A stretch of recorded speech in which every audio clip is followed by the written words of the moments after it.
Hello, hello, hello, everyone. Good morning, good afternoon, good evening, everyone. This is Viper Strike 95, and we're here with another National Park series. And today we're here for Park 19 of 20, and this one is none other than Carlsbad Caverns. So, this unique national park here in New Mexico is one of two national parks in New Mexico, and this was actually the earliest of the two. This national park is very famous for its caverns and caves, featuring some of the really most impressive caves in this side of the country. And it's one of the best preserved cave complexes in the world. So, very cool national park with a lot of history. So we're starting here in Lubbock today at Preston Smith Airport in Lubbock.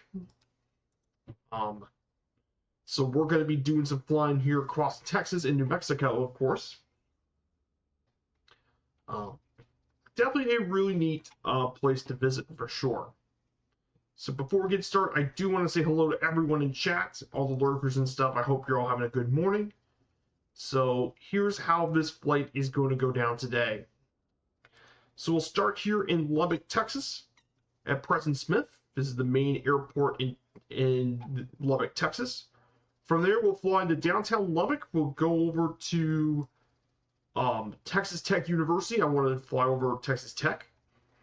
Then we're going to head down west into our first stop at Tatum Airport, 18 Tango. So we'll have a quick landing here. And then from there, after a quick landing here, we'll continue west and we cross the Texas border. We cross into Roswell. We'll fly over downtown Roswell and then make our way over to from Roswell, we'll make our way over to Roswell International Air Center. It's home to the Walker Aviation Museum. And then finally from there, from Roswell, we're going to head down into Carlsbad Caverns National Park. We'll head down this way, go through Slaughter Canyon, make our way to Carlsbad Caverns National Park. There's Rattlesnake Canyon. Then there's the Batflight Amphitheater, where you can find the bats flying out of it. Walnut Canyon. And finally, back to Carlsbad Airport. So that is where we're going to be doing today. So we're going over to this area here, of course. So that's going to be where our national park is going to be. And this here is the main cave entrance, so we'll land over here as well. So that's going to be our flight for this morning, of course.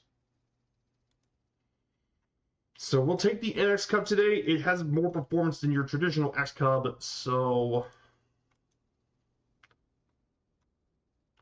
that's what we're going to do today. So we're going to get this thing up and going.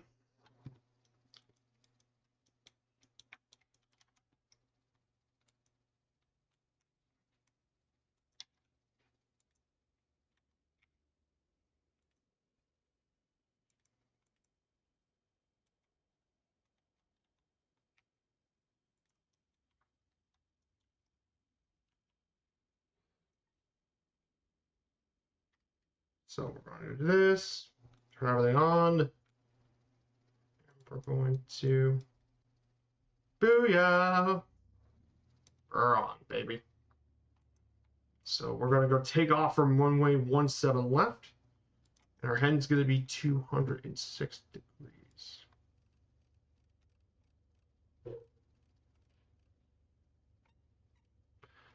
And our first leg is not going to be very high. We don't have to worry about super high altitudes today. Our max altitude is going to be 8,000 feet, but for the first leg, we can fly around 5,000 feet. We can actually go 4,500 feet if we want to. So we're going to fly around 4,500 feet.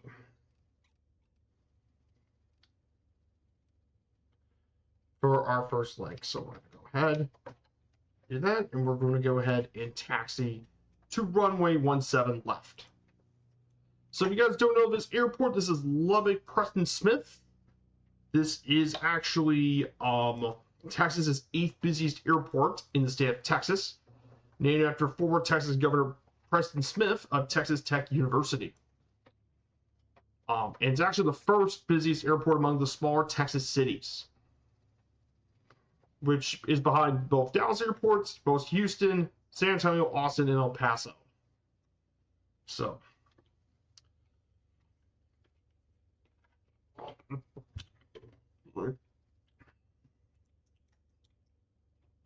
pretty cool stuff here about Lubbock. Of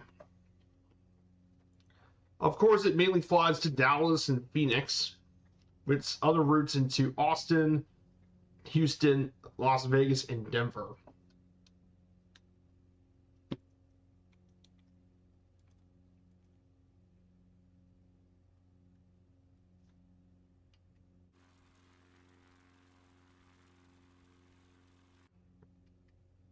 So that's where we're going here today. And Lubbock, for those who don't know, is Texas's 10th most populous city. It's known as the hub city due to its economic, education, and healthcare hub of the multi-county region. And this area is actually the largest continuous cotton growing region in the world. It's heavily dependent on water from the Ogallala Aquifer. And it's home to the 6th largest college in the state, Texas Tech. And one notable thing about Texas Tech, some of the most famous people from Lubbock, the most famous person has got to be Buddy Holly, who was a musician, songwriter from 50s rock and roll. Unfortunately, he passed away far too young due to a plane crash. You also have, of course, Chance Crawford, who mainly voiced Covenant, Gossip Girl, and The Boys. And of course, Rick Husband, who is actually a well-known astronaut and graduate from Texas Tech. So these are some of the most notable people from Lubbock, Texas.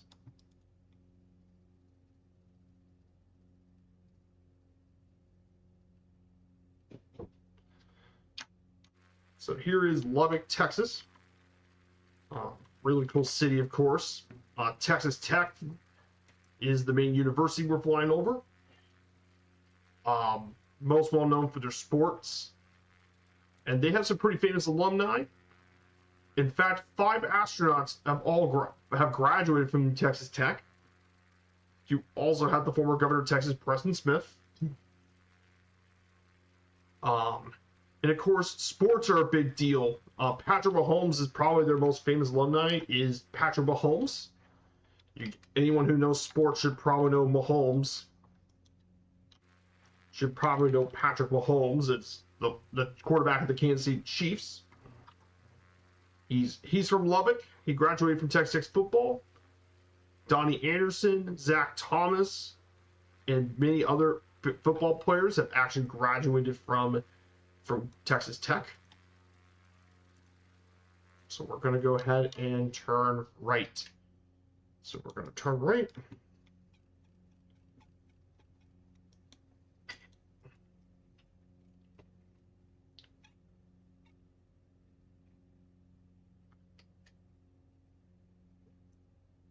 So we're going ahead and turn right past Lubbock. So definitely a pretty cool university as well. They're known as the Red Raiders, so the major sports and stuff, of course. So Lubbock, definitely a pretty interesting city. I would like to see Firefly add a route to here.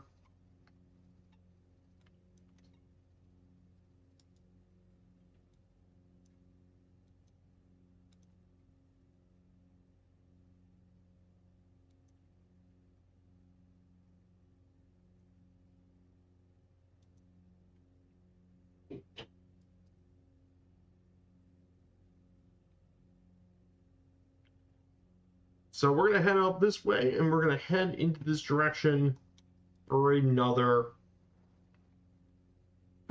73 nautical miles across Texas. So we'll be cross flying through here pretty quickly.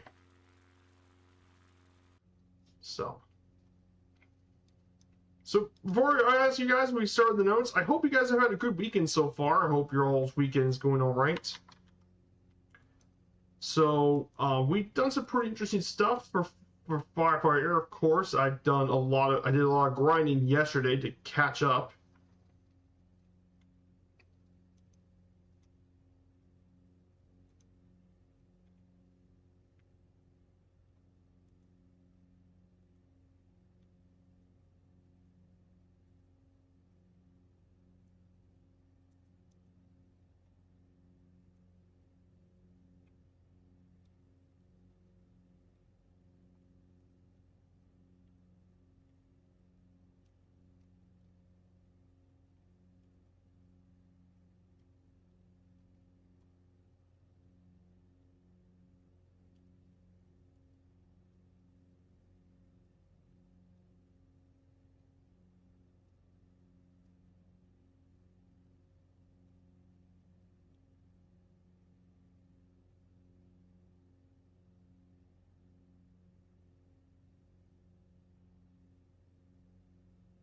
So we're going to move forward here. I did watch the Everton match yesterday.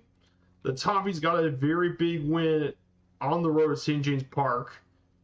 A big win for Everton.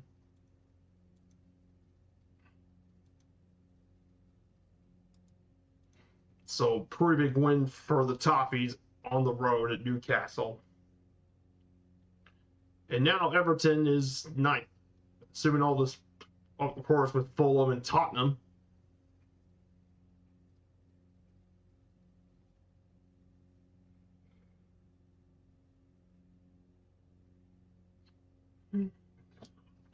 So a lot of stuff going on. We beat ninth, but we're not that far out of European place, just 8 points from Europe.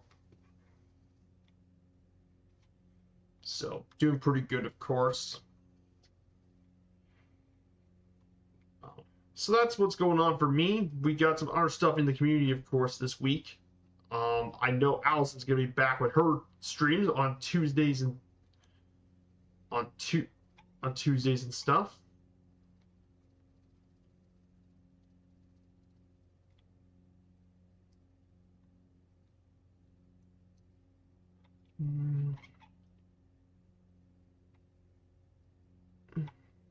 I know she'll be doing the Hong Kong stuff on Thursday. She'll go from Kunming to Guangzhou, then Guangzhou to Kai Tak.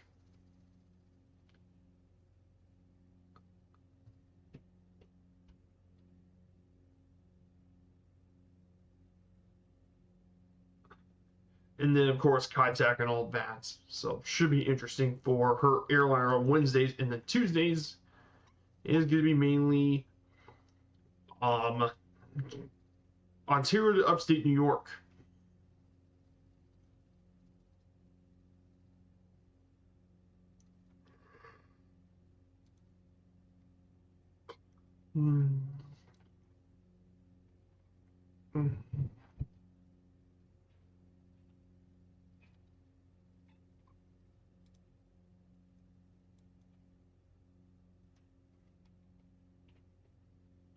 So, before we get started, we'll get started on our notes then. Let's start with a little bit of our notes for today. So this is Carlsbad Caverns National Park. This national park here in the Guadalupe Mountains of southeast New Mexico. The primary attraction to the park is the show cave, Carlsbad Cavern. People can actually hike, visitors can hike on their own or in the natural entrance, or take an elevator from the visitor center. This national park is a really special one here in New Mexico, of course.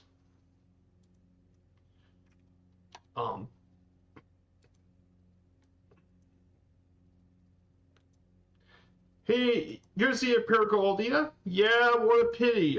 Yeah, Espanol Drew. What an absolute pity, of course. Yeah, if you guys weren't aware, Espanol Drew, the Spanish couple of Russian RCD Espanol just drew against Elche. Against Elche.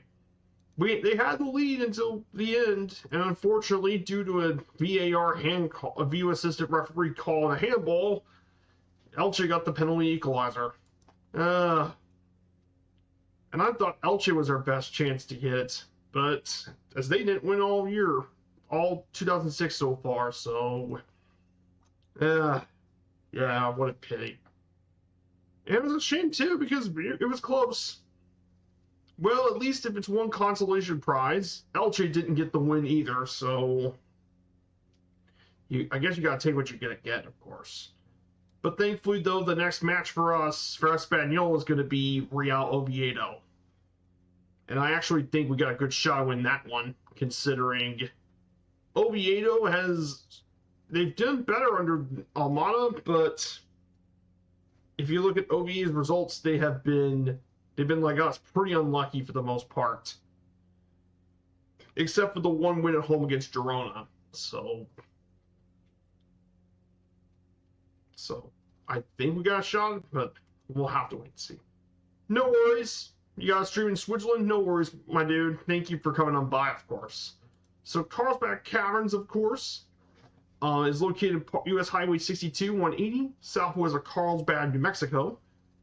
There's actually two places in the historic registration place: Caverns Historic District and Rattlesnake Springs Historic District. And 2/3 of the park is actually wilderness area, due to making sure the habitat's preserved. Now, Carlsbad Caverns itself include a large limestone chamber, simply named the Big Room, which is about 4,000 feet long, 625 feet wide, and 255 feet high at its highest point. And this Big Room is the largest chamber in all of North America and the 32nd largest in the world. And it's a pretty relative, it was established back in 1930s National Park. And in 1995, my birth year, it became a UNESCO World Heritage Site. So it's not just National Park, it's a UNESCO World Heritage Site. So definitely a very important national park. It's really interesting to talk about it. But of course, you got the picture here you see here is of course all the calcite formations that are all over this cave of calcite. It's really, really neat to learn all about it, of course. So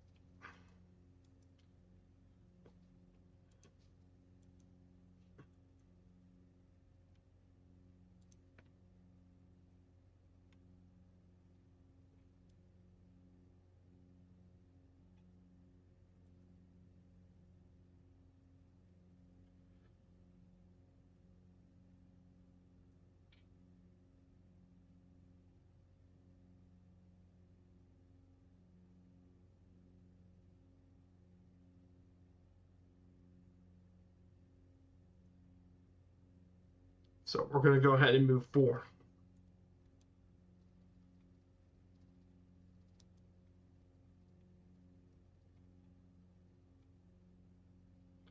So a lot of stuff going on with Carlsbad Caverns. So I posted a link to the website. Of course, it should be pinned in the chat, but this is about Carlsbad Caverns, of course. So you have all your different information. But one of the really cool things about Carlsbad Caverns, of course,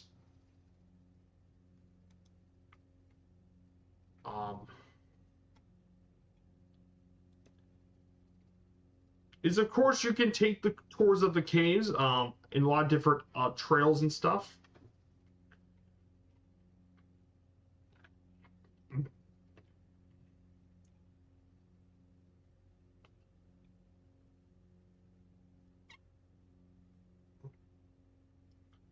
So, but really cool stuff, of course. So one of the more interesting things about Carlsbad Caverns, of course, is its geology. And this is a very important part of a cave, of course, has got to be geology. Now, there are two different parts of this as well. So the Caverton Reef, which is the area surrounding the national park, was established around 250 million years ago. This area actually was a coastline for an inland sea, and present was a plethora of marine life, who remains formed a reef. However, unlike modern reef growths, the Permian Reef contained bryozoans, sponges, and other microorganisms. But after the Permian period, most of the water evaporated, and the reef was buried by evaporites, which is water-soluble sedimentary mineral deposits and other sediments. Um, then, of course, during the Cenozoic, tectonic movements occurred, causing the reef to be above ground, uplifting it. It's susceptible to erosion. The water sculpted the Guadalupe Mountain region into its present-day state, which is the region where you can find Carlsbad Caverns, and nearby Guadalupe Mountains National Park, which we'll visit later in the series, of course. And then for the other part, the speleogenesis, the national park itself is situated in a bed of limestone above groundwater level. Of course, during the development of the cave in the cavern, it was within the groundwater zone, and deep below the limestones are petroleum reserves. Yes, this area actually has oil, and there's quite a bit of oil found around New Mexico, but mainly in Texas, Louisiana, Oklahoma, and Kansas.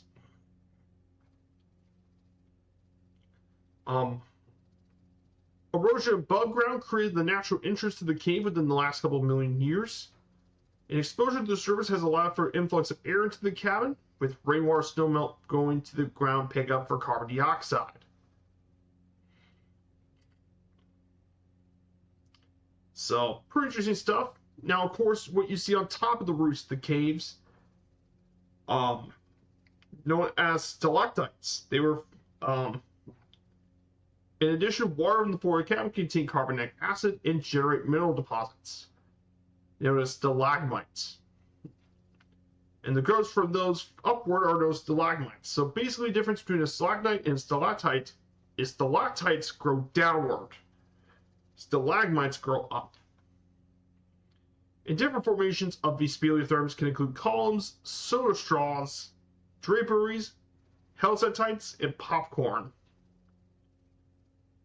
And of course, a lot of it is adjusted by different temperatures in water. But basically, geology plays a massive role in the national park, especially towards its cave system.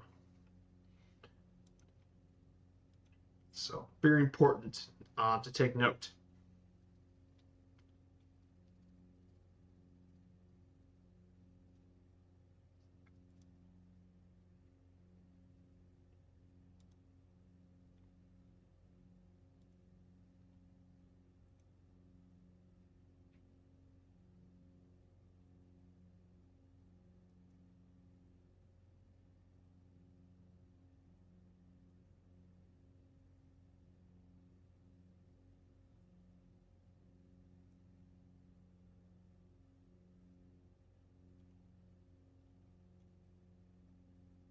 So this national park, definitely a really cool area. So the area around this part of Texas, by the way, as we head over to New Mexico. So I know a lot of people think Texas is all like flat, but that's not true. One interesting thing about Texas geography is it's very diverse. But this part here around the northern part of Texas and the western part of it is part of the North Central Plains, and is part of the Great Plains region. And this Great Plains of Texas is pretty flat, a lot of flat land and stuff.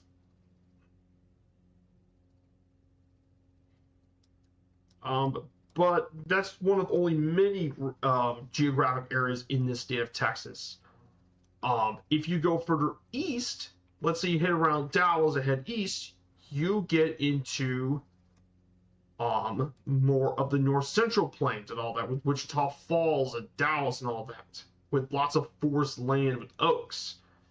You can go down to the coast and go down south into the coastal plains, like San Antonio to Del Rio. Shows a large variety of vegetation of coastal plains. Then you have the Texas barrier island of the Texas coastline. And then you have one of the most interesting regions, however, the Trans-Pecos region, which is in the western part of Texas. Like west to southwest Texas is one of the most interesting regions in the state. That being the Trans-Pecos region. And this is very unique, as yes, Texas actually has mountains It's the mountainous part of Texas. And in fact, there are 7 peaks of those parts of Texas that are greater than 8,000 feet in elevation. And of course, the most famous area in this state, there are 2 very famous areas that have in this region. Guadalupe Mountains National Park, which features the highest point in Texas, and probably the best national park in the state of Texas, Big Bend. And trust me, we will get to Big Bend National Park in this series. And I'm looking forward to show you guys Big Bend because she's an absolute marvel of a national park. She's one of my favorite national parks. And we'll get to that in the next part, actually, in part 3. Should be down the line, but we get some really nice heavy hitters, of course. Hey, Ringbolt, good to see you. It has been a long time, Ringbolt. I hope you're doing well. We're doing a national park series. We're going to be going to Carlsbad Caverns. Right now, we're heading through Texas, of course. We're going to heading towards New Mexico.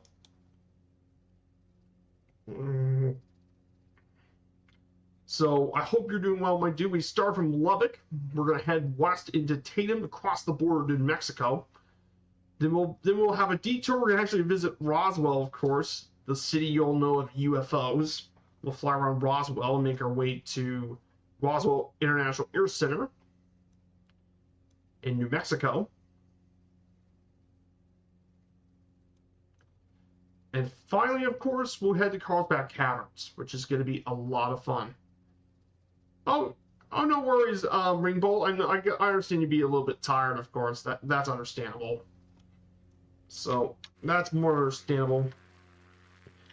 Yeah, I didn't want to show you guys too much outside the plane because it is kind of flat in this part of Texas, of course. I mean...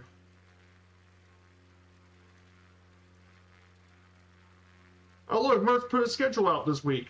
So, yeah, Mert's going to be back on tomorrow for Sydney Opera House of his Landmark series with Sydney Opera House, which would be absolutely gorgeous, though. And Sydney Opera House definitely is an iconic landmark for Mert's stream, of course. But he should also cover the famous bridge that's there. The Sydney Harbor Bridge should also technically be a landmark, too. That's probably just as famous. In some ways, just as famous, so it should be very exciting. And then his Friday stream is for high altitude stuff. Page, Bryce Canyon, and then DDA.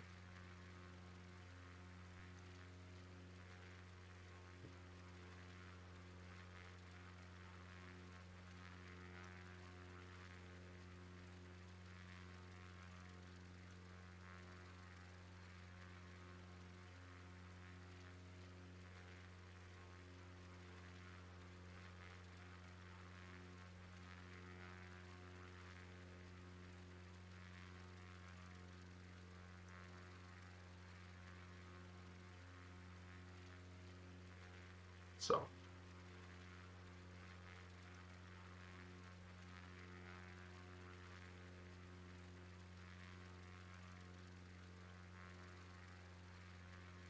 it's definitely pretty interesting stuff, of course. So, we're doing some pretty cool stuff. So for next week's streams, next week, our next game day flight, by the way, will be in Italy. So Italy would be our next game day flight. Here's a bit of a preview. I want to show you guys the preview for our next game day flight on Friday. So on next Friday, of course, is this. I want to show you guys the preview for next Friday's stream. So so here's the preview. So we'll be in Italy for the Derby della Madonna in Milan. So we'll fly from Bologna, of course.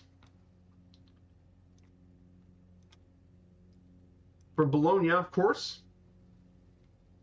I think that's the right way to say it.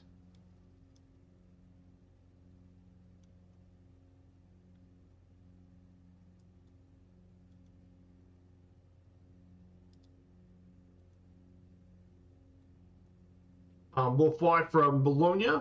We'll make our way over to Florence. We'll fly over Florence, the home of Fiorentina. Make our way to downtown Florence, and then go west to Pisa. We go to Empoli. Then we head over to Pisa. First stop at Pisa. Make our way through the Cinque Terre into northern Italy. We'll get to Genoa. And then from Genoa, we'll make our way over to Milan and fly over downtown Milan. So this should be an absolutely stunning trip. We got mountains, scenic coast, historic cities, basically everything you would want, really, in a trip to Italy for next Friday's stream. So looking forward to that, of course, but lots of stuff going on, obviously, for the streams. Let's go back to our regular scheduled programming, of course.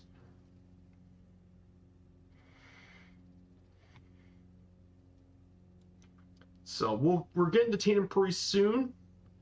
So we're just 185 nautical miles from our final destination. We're getting there pretty quickly. So I'll get here as well. So just a brief overlook about the national parks. And on next Sunday, our next national park is the last park of part 2 of the series. We'll be covered Everglades National Park in Florida, the first of Florida's 3 national parks. And now this one, unlike some of the other ones, we may not do bush landings here, though we might do flying over the bay and stuff. But we'll fly over Everglades National Park and explore this beautiful area in Florida, of course. There's plenty to talk about the Everglades, of course. So, very, very much excited to talk to you guys all about that today, of course. Making through.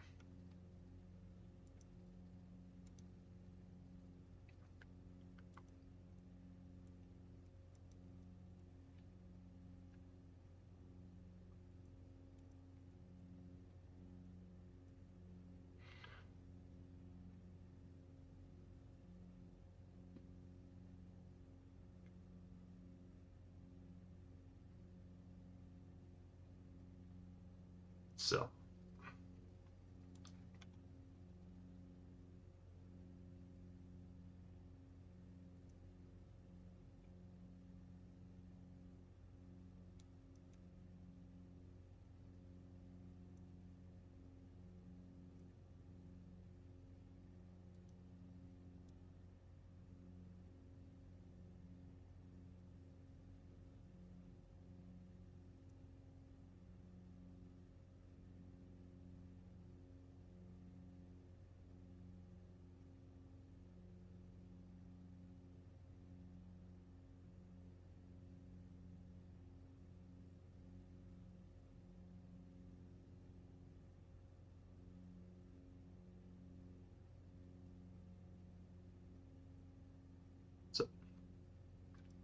Try not to get too through much the slides too quickly.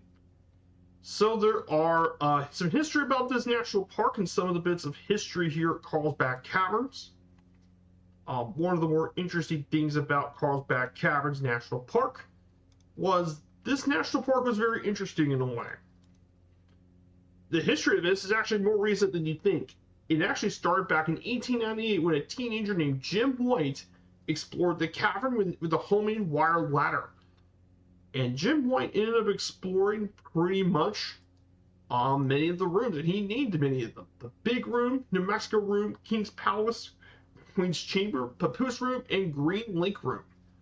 And he also named some of the more notable formations in the cavern. Totem Pole, Witch's Finger, Giant Dome, Bottomless Pit, and more.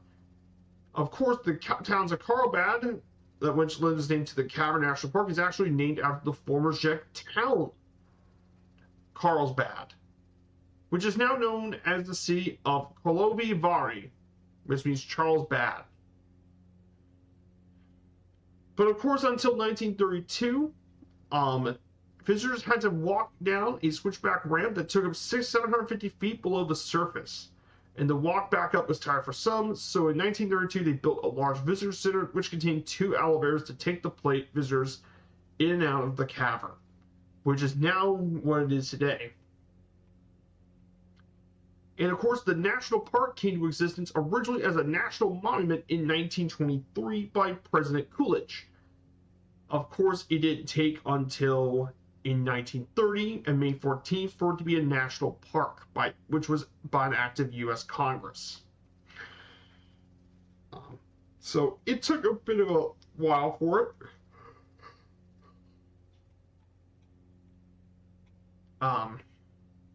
So definitely some very interesting stuff here about the history of it. Not too much in terms of history. Like I said, compared to some of the other national parks, it doesn't really have as much history for it. But it definitely has plenty of things going for it as a park. The history and stuff, of course. Hey, any clues on the sim at the place? Hey, good to see you, Relord Blackheart. Any clues about the sim at the place? How simulated it is? Well, unfortunately, I don't think the caves are attainable. However, what I can do for you is we'll make a quick landing at the entrance of the cave at the visitor center. We're gonna land at the natural entrance of the cave. We'll fly over it and land near where the natural entrance. But that should be a good question. But I'll definitely show you guys some images of Carlsbad Cavern and show you guys some what it might look like in it as well. But there's definitely some interesting stuff. But as for the sim of the place, I don't know. I'll check it out when we get there. Like I said, it's my first time flying to Carlsbad Cavern in the sim, so I don't really know. But yeah, that'll be it. Yeah, we'll check it out. I never flew in this park before in the sim, so I'm really curious to see how that's like. But yeah, thank you for asking. That's a great question. Excellent question, actually. But hey, that's why we're here for. So here it is, guys. Tatum should be coming up very soon. I don't think we have to wait very long for the next stop. Second leg will fly 5,000 feet. So we'll fly 5,000 feet above sea level. But yeah, we're flying really low. But to be fair, 5,000 feet should still, as long as we're still above the ground, that's all that matters. And plus, we're flying low and slow today. So why not?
So, yeah, very different from the Ranger stuff the other day. Absolutely.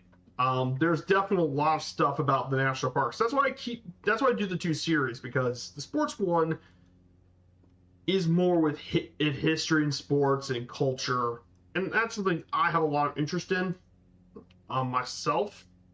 But the national park is more of nature, and I wanted to actually have a bit of diversity with that. And that's why, like I said, I wanted to have diversification. That's why I like the sports series a lot, because we can still fly to different places and we can still check out different locations and all that. And do something I'm interested too, and something I have a lot of interest with too. So that way we can do some more stuff together, of course. So try to find a good happy ground with all the different places we want to go. Yeah, it's very different, and that's honestly good to have some bit of variety.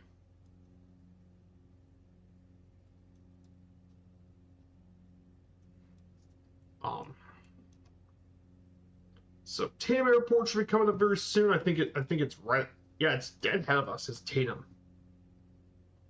And we just crossed into New Mexico. So one of the more interesting things about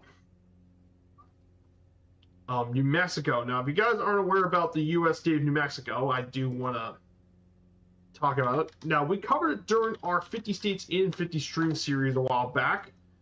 But one of the really interesting things about New Mexico, it's actually the 5th largest state in the U.S. by land area, but its population is only 2.1 million people.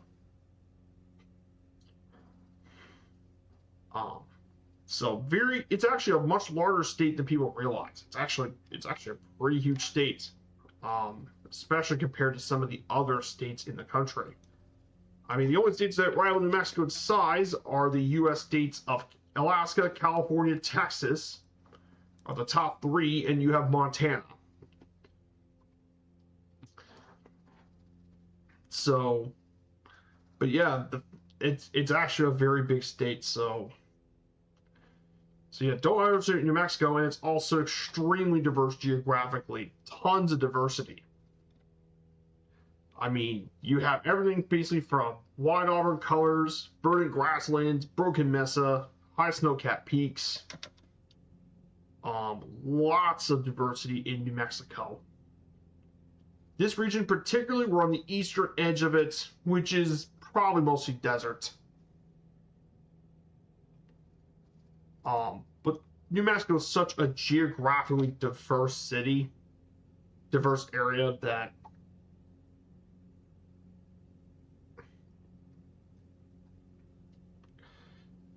and trust me, we'll get to a more mountainous side of New Mexico for White Sands National Park. We'll cover the more mountainous side of it when we get to White Sands, of course.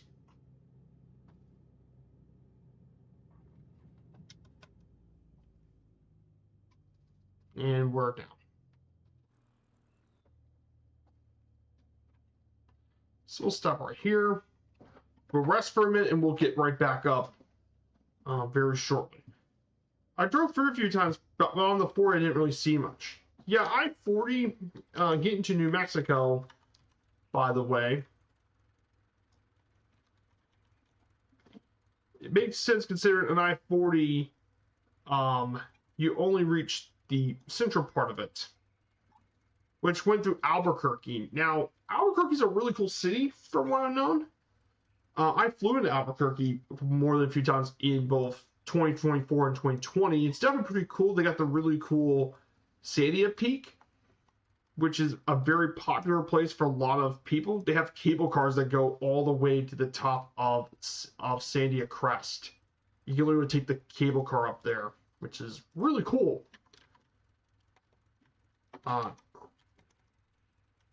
Which is one of the cool natural features, and you got a great view of Albuquerque. Some of the view is definitely very impressive.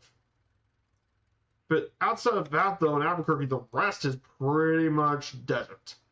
If you want to see lots of great scenery and stuff, well, you can go up further north from Albuquerque to Santa Fe and all the different old Pueblo cities like Taos. And of course, we have all the different peaks across up here.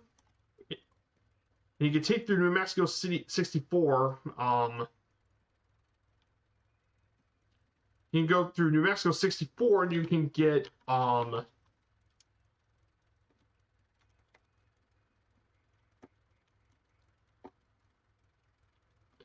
New Mexico Highway 64, and you can take the scenic route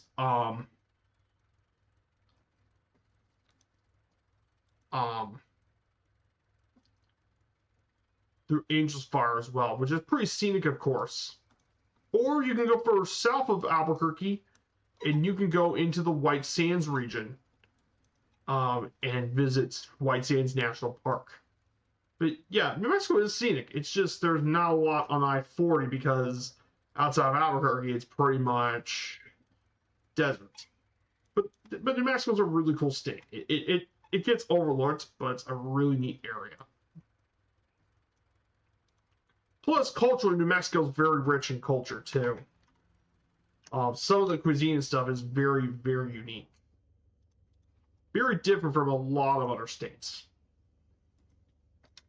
So let's go ahead and prepare for the next flight. Let's go ahead and cover our next route. So we'll head over to Roswell. So let's go ahead and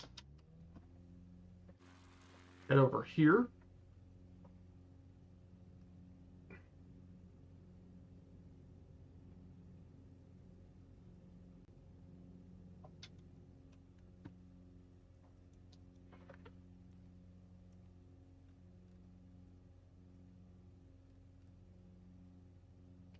So we're going to fly, and we're going to fly our way up, up, and she's up and away.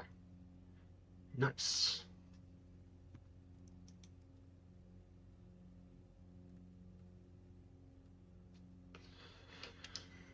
Yeah, I like the NX Cup. This thing gets off it. For sure, I got you. Heavy ties south of the border again. Exactly.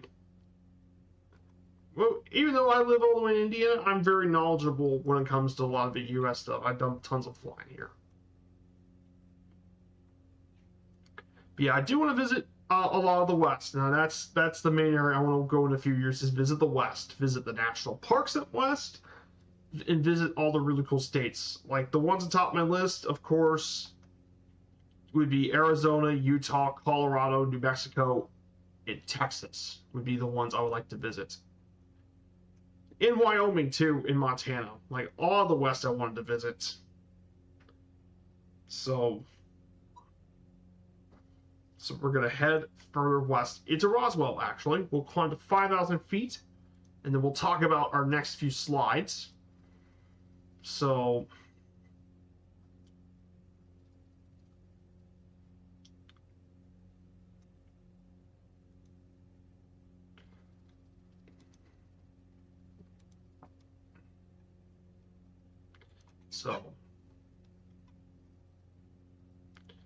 here's our slideshow, of course, and yes, here's all the named rooms in the cave. Yeah, they're all named roof. Some of them are not even open for the public due to inaccessibility and safety issues. And yes, it's literally all the named rooms of the cave. Every one of them. But I'll give you a little bit from some of the more notable rooms of the cave.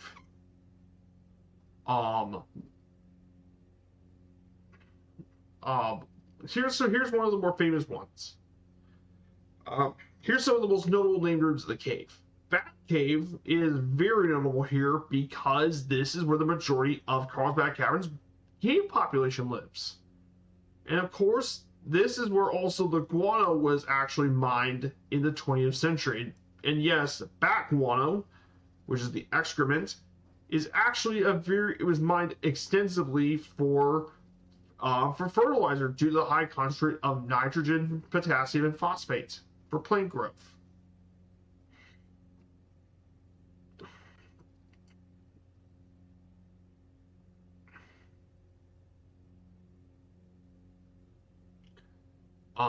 And bats and all that.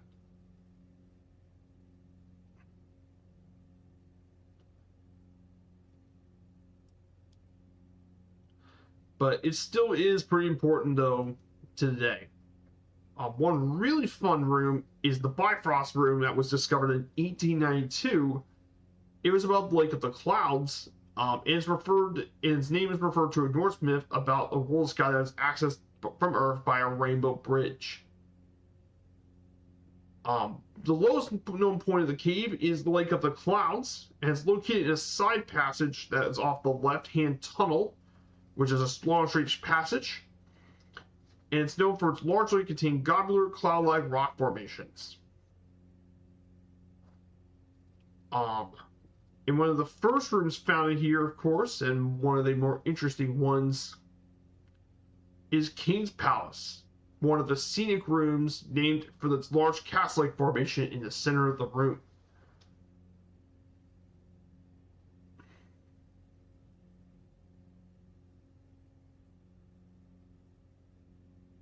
But one of the very interesting rooms, of course, but there's a lot of rooms here that people like to visit. However, the room that I think everyone should visit is the Queen's Chamber. And this is what the most notable room in the entire Caverns. Queen's Chamber is the most beautiful and scenic area of the cave.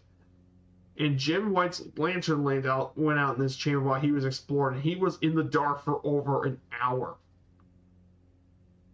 But very beautiful room, of course. Very scenic and beautiful. Speaking of which, let me go ahead and put the Queen's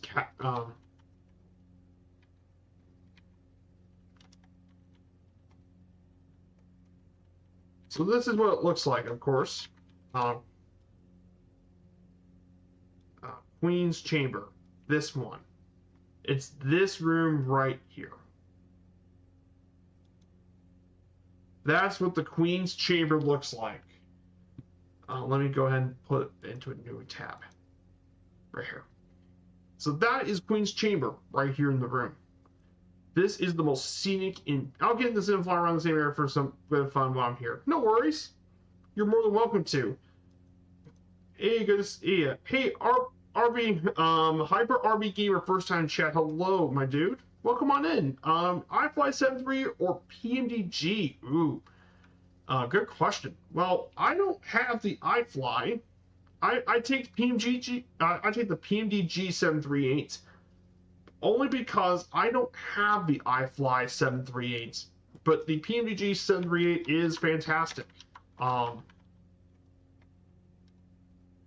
Plus, the other difference is that the PMDG's is the 737 800 new generation, while the iFly is the newer 737 MAX, which is the newer version.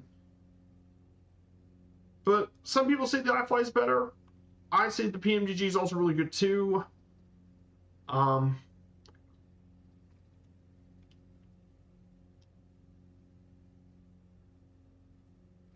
But they're both really good though. But if I'm being honest, I don't have as much experience. No worries, Hyper RB Gamer. I really do appreciate it. They're both great. It's just I don't really know about I never really flown with the iFly one. So, but yeah, excellent question. Good question. Then I don't know how to transfer to Microsoft Flight Sim. Good question.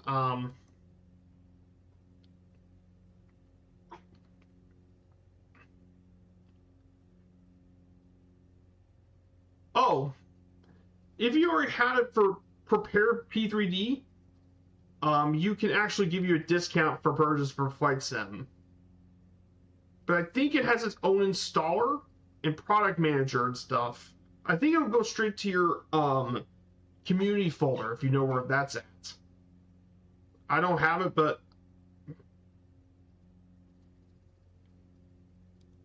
so that's from what my knowledge is. I know there's probably more qualified people to talk about that than I am, but that's at least what I think it's at.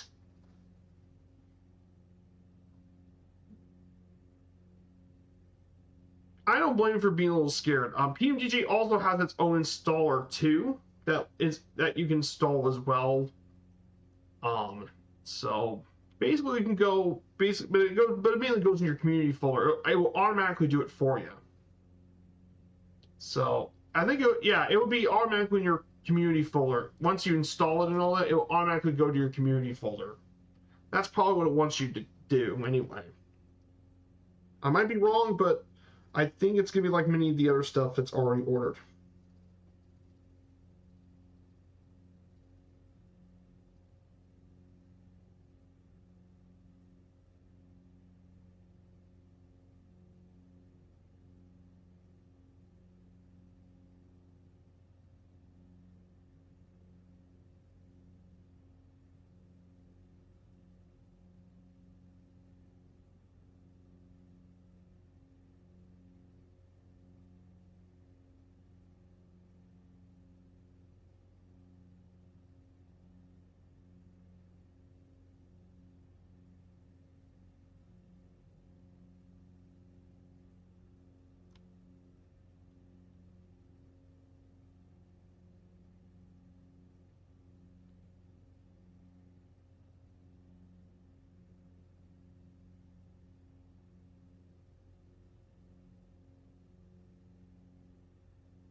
So, of course, afterwards is, well, we're going to go ahead and move on to some of the tourist information about Carlsbad Cavern, of course. There has been some tourist information about it. Carlsbad Caverns had an average visitation of 410,000 from a period of 2007 to 2016, and mainly peak visitation occurs in the weekends following Memorial Day and 4th of July. Last year, by the way, in 2019 is 440,000 people, but I need to check more stats, of course.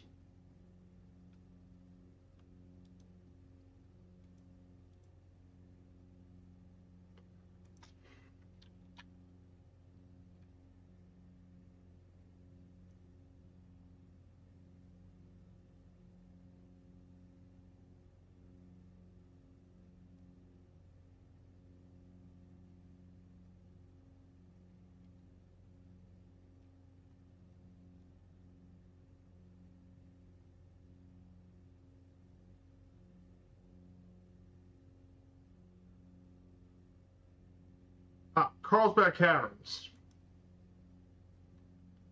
Last year, Carlsbad Caverns, 460,000 people visited in 2024.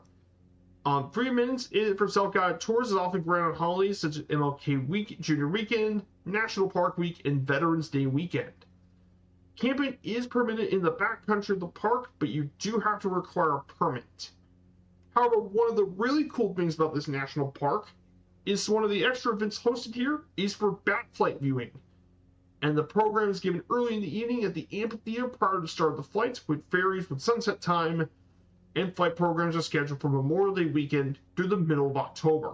Though if you want to be optimal flying, you need to schedule it around July and August, when the current year bat pups first join the flight of adults. And there's even once a year a bat flight breakfast where bat visitors can eat breakfast prior to the morning return of the bats. So this is really cool. So Carlsbad Cavern is actually one of the best national parks for bat sightings. And watch the bats, of course. It's definitely pretty interesting, though, to see all the different bat species, obviously, of course. And we'll have a special slide for all of it as well. Oh, yeah. Oh, really? Oh, I'm looking forward to that. I'm very much looking forward to that. They do have a helipad. Oh, nice. Oh, that should be fun.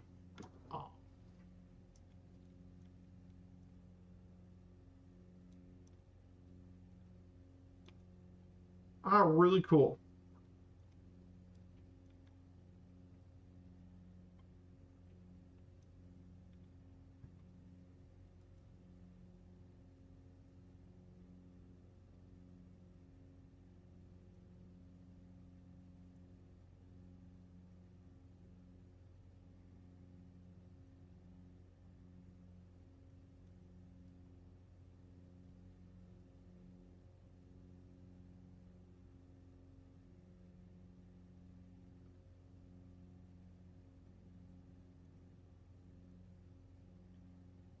Oh yeah, oh yeah, that's right. There's a heliport right in Carlsbad Caverns.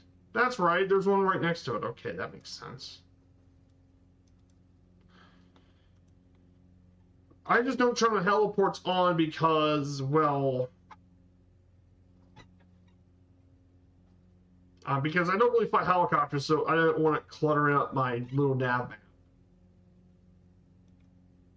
But I know there's tons of helipads all across the country, of course. And also there are plenty of them not too far from the national parks either.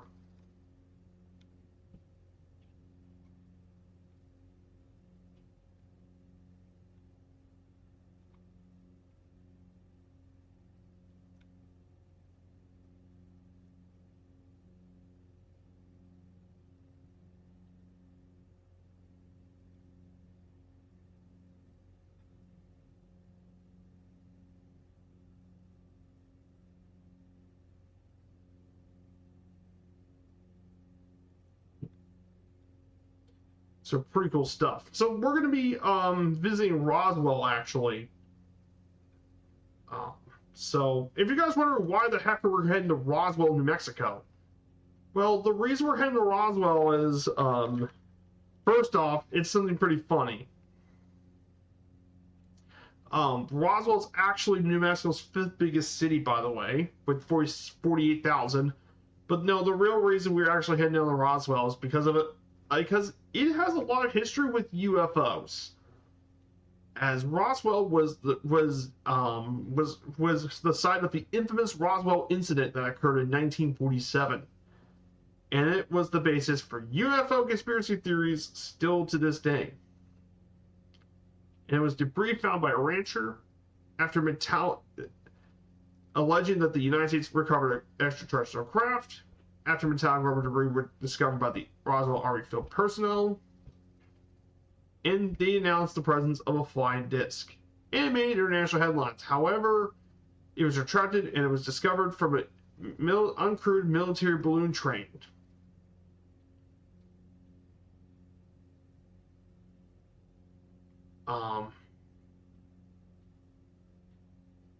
It was actually part of a top secret project for to detect Soviet nuclear test.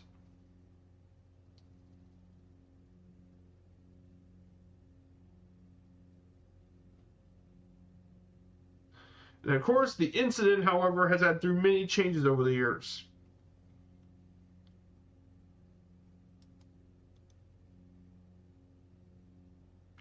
And as a result, ever since that incident, it transformed Roswell's tourism based on UFOlogy museums, businesses, alien-themed, and spacecraft iconography. So yes, it has a lot of history with UFOs. They got a UFO museum and all that too. Pretty weird and interesting city here in New Mexico.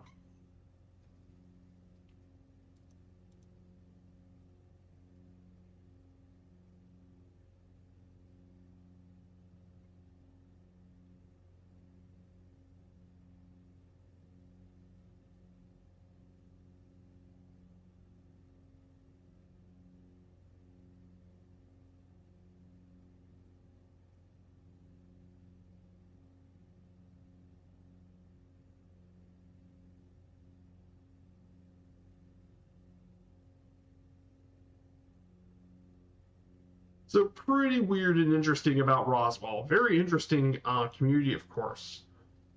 But yeah, imagine having UFO-based museums and UFO-based stuff.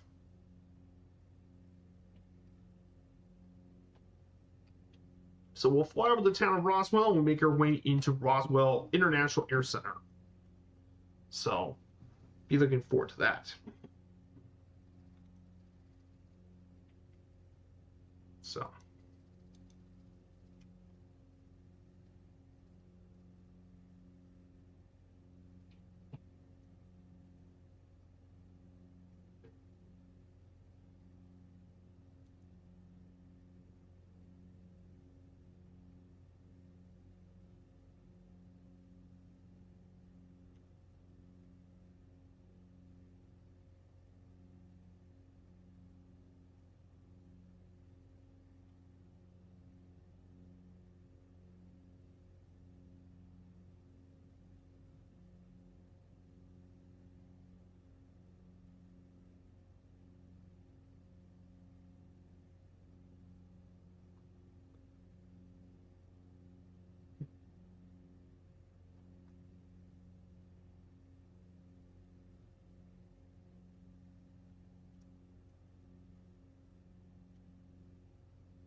So that's what about Roswell, of course. So, and finally, for the next slide, we'll cover about the recent exploration of the cave. Of course, this beautiful national park. There has been actually some recent exploration of the cave. One distinctive method of exploration was actually invented in 1985. A stalagmite leads out of a dome 255 feet above the big room. and not far from the bottom's pit, and the explorers float up a lightweight cord using balsa wood loop with helium-filled balloons attached, sent it over the stalagmite, and what they discovered, and then they pulled a climber up into position, and they ascended to what is now what they called the spirit world. And basically the spirit world, of course, was located in the ceiling of the big room, and it's the highest point, and it filled with stalagmites that resembled angels to the room's discoverers. Hence, and then of course a small room was named Balloon Ballroom. Then they've also founded in 1993 a series of small passages at the ceiling of the New Mexico room called Chocolate High, and it was the largest discovery in the cave since Guadalupe room was discovered back in 1966. And basically, that room is a small passage totaling nearly a mile of combined length.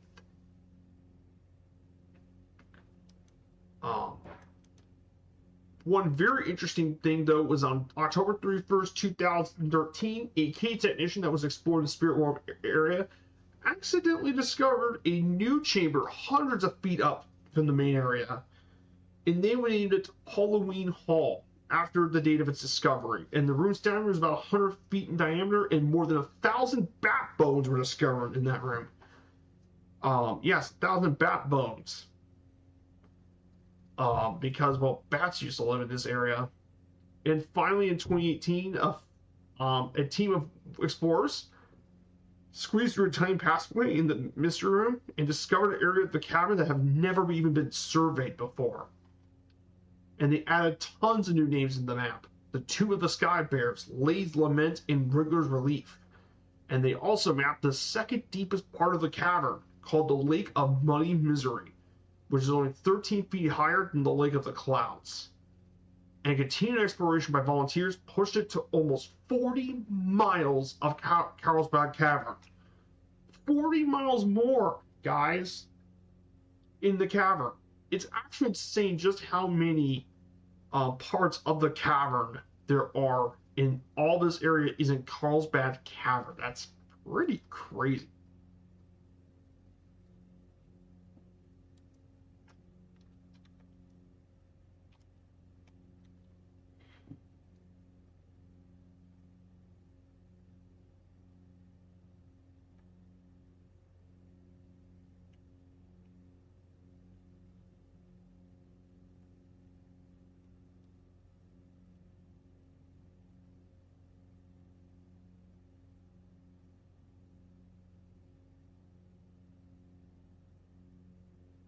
So pretty crazy just how much exploration's in this cave. And of course, the Carlsbad Cavern isn't even the only cave in the park either. Carlsbad Cavern, there's actually over 119 other caves in the park. Of course, there are actually 3 caves that are open to public tours, but by far the most famous and fully developed one is Carlsbad Caverns. However, the 2 other parks that you can venture in tours are Slaughter Canyon Cave and Spider Cave, which are undeveloped except for the designated paths for guided adventure tours. And of course, Lechagula Cave, and we'll talk about that separately, but this one is well known for its delicate speleothorns and pristine underground environment. Guano mine occurred in the pit below the entrance in the 1910s after getting permission from the National Park Manager to dig into a rubble pile. Cavers broke through in the room in 1986, and they discovered over 120 miles of the cage passage. And it's been mapped to a depth of 1,600 feet, making it the second deepest limestone cave in the U.S. However, to protect it, access is only limited to permitted scientific expeditions only. So yeah, Carlsbad Cavern isn't even the only cave in the park. There's actually over 110 of them.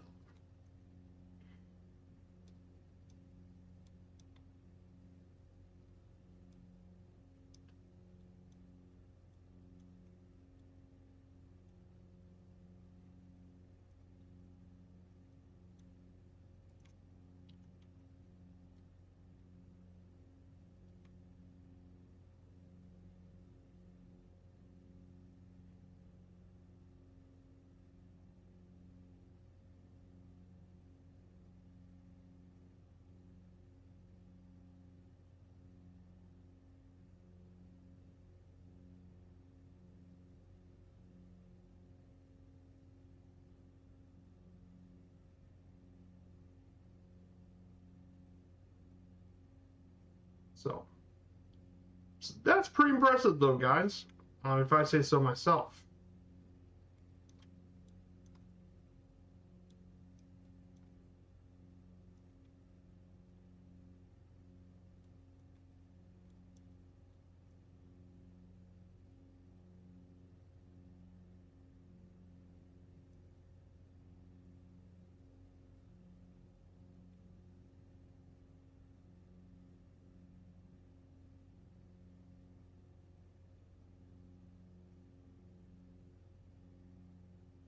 So we do have two bush lanes today. We have Slaughter Cave and in the Carlsbad Cavern Cave entrance. So that'll be our two bush lanes for today. We don't really have any of that, but it's still really cool to see some new discoveries even in this area. So out in the distance, straight ahead, you can see the Capitan Mountains actually, and Capitan Peak in New Mexico. So we can see that right in the distance, of course. It's Capitan Peak.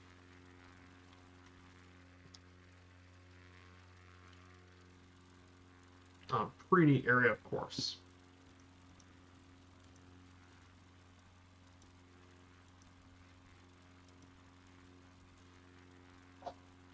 And Roswell Air Center, by the way, the one we'll be landing next.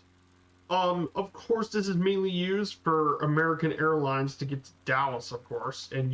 But however, Roswell used to be pretty common for some commercial air services as a connecting point between Denver to Roswell, for Denver to El Paso, in the 40s for DC-3s and Lockheed Electras. And they do lots of flights in the region. But one of the interesting uses for this park of this area is as an aircraft boneyard, actually. And this was used extensively during COVID pandemic when 300 aircraft were ferried here for storage. As an aircraft boneyard. So, yeah, we might have been able to see a few of them. So here's Roswell. If you guys are interested about Roswell, New Mexico.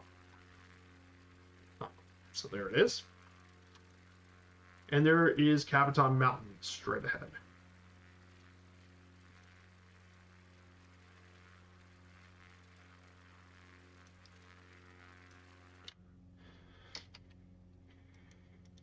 So we're going to turn left.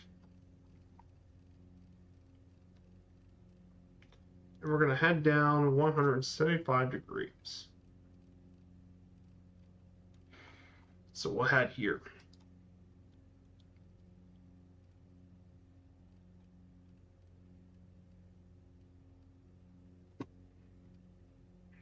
So there's Roswell straight ahead.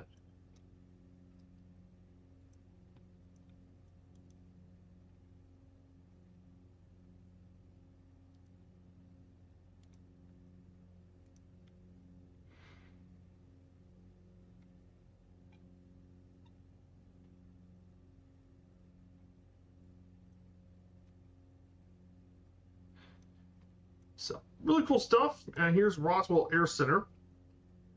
So once we get done with this, I actually created a new achievement for Firefly Air, FFA, of course.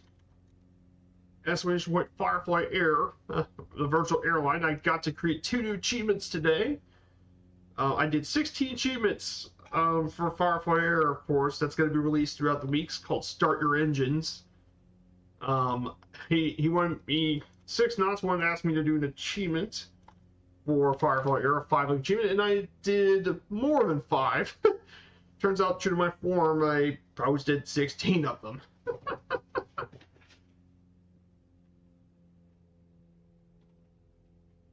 But and it's mainly for general aviation aircraft, so it's all GA. I even put a speed restriction, so that way you guys don't have to use business jets. You're gonna have to use your GA aircraft. But hey, but that's going to be what I'm going to be doing afterwards, is do my brand new achievement, which I know some of you guys probably be a little happy to finally get your GA aircraft views.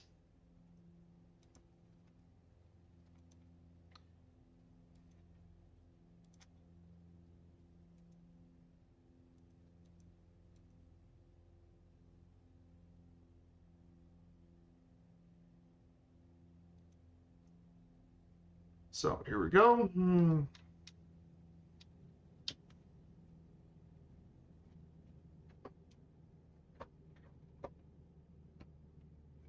Definitely a nice aircraft, and I do like this plane for.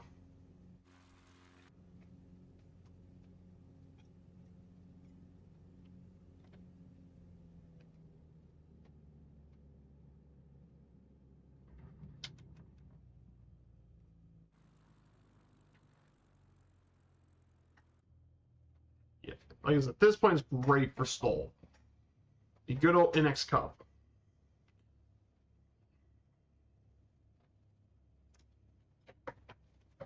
So we'll stop here for about a minute, get a little bit rested for a bit, and we'll prepare for the next leg, our final stop.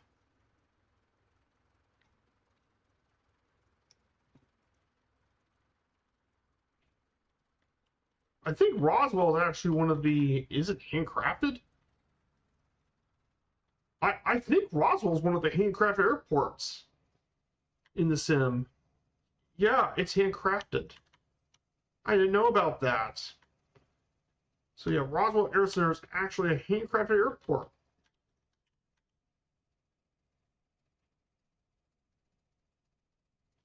That's actually really interesting. I didn't even realize Roswell was handcrafted. That's cool. I didn't realize it was one of the handcrafted airports.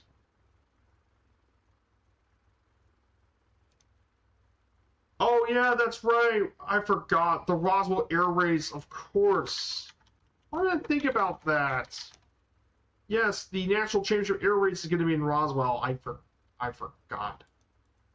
The real air races was moved to Roswell last year.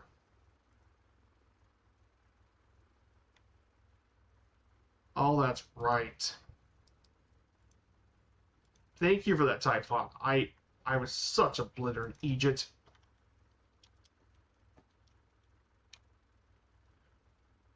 That's right. It happened last September in Roswell. I forgot.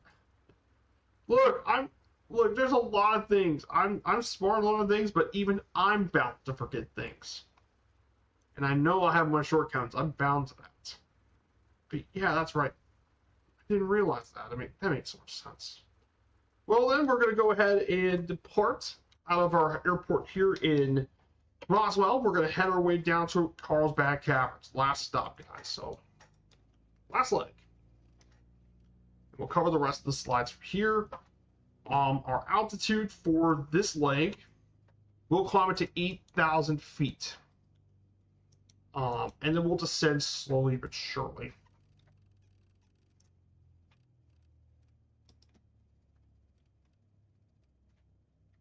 So let's see how short we can actually get this takeoff.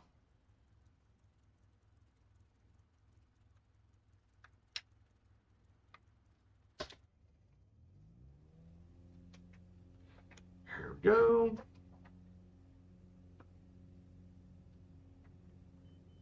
Look at that, look at that.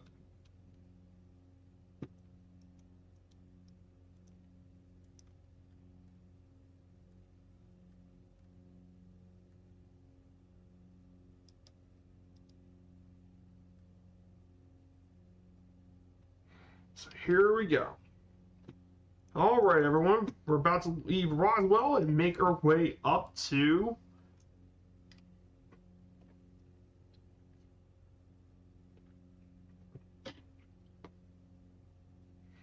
into 8,000 feet. Hey, Gold member, happy Sunday, my dude. I hope you're doing well. So I hope you're having a great Sunday yourself, my dude. We're doing great. We're heading to Carlsbad Caverns for our last leg of the stream. I hope you're having a good day yourself. So we started back in Lubbock and we made it further east into we actually made it west to Roswell, and then we're now heading back to the Carlsbad Caverns, of course. So I have a Discord if you guys want to join onto my Discord. We stream here on Fridays and Sundays, but who knows? I could do something on Saturdays if I wanted to, or even Wednesdays, maybe do the occasional airliner stream. Maybe out of Firefly Airstream, return back to Firefly Air and do some stuff out of our hubs. Now that we have more hub airports, we can do some flying. I actually have some interesting ideas. But mainly I try to keep it within regional flights or company routes. But I'll mainly like to try to keep it from there too, so maybe do some short haul flights, not any super long ones, but maybe do some Dallas to Oklahoma, Dallas to Houston, or we can do 2 flights, Dallas to Memphis, Memphis to Pittsburgh, for example. Do some stuff like that. I think it would be pretty cool, but who knows? What's going to happen?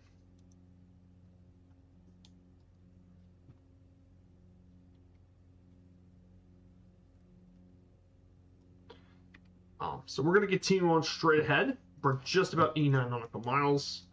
Let's see how much of a tank do I still have. I'm going to go ahead and switch tanks. It's about time to use the right tank. So we're going to head south. So let's talk about the rest about Carlsbad Caverns for a bit.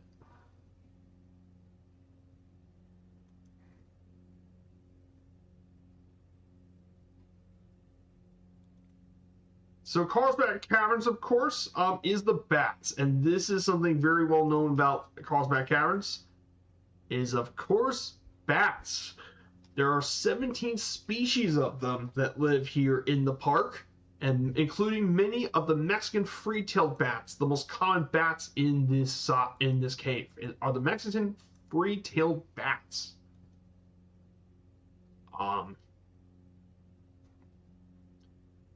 But really interesting, though, about Carlsbad, all the bats, it's home to the Mexican free-tailed bat, which is among the most abundant mammals in North America. And it's protected towards roosting in large numbers, makes it valuable for habitat destruction.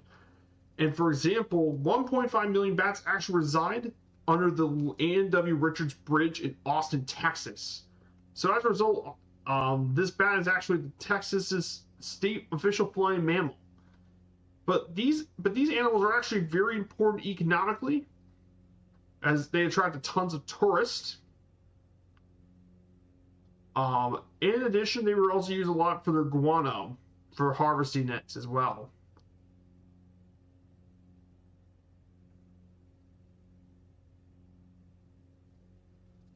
But of course, one interesting thing about these bats, though, is they actually are insectivores. They eat moss, beetles, dragonflies, flies, true bugs, wasps, and ants.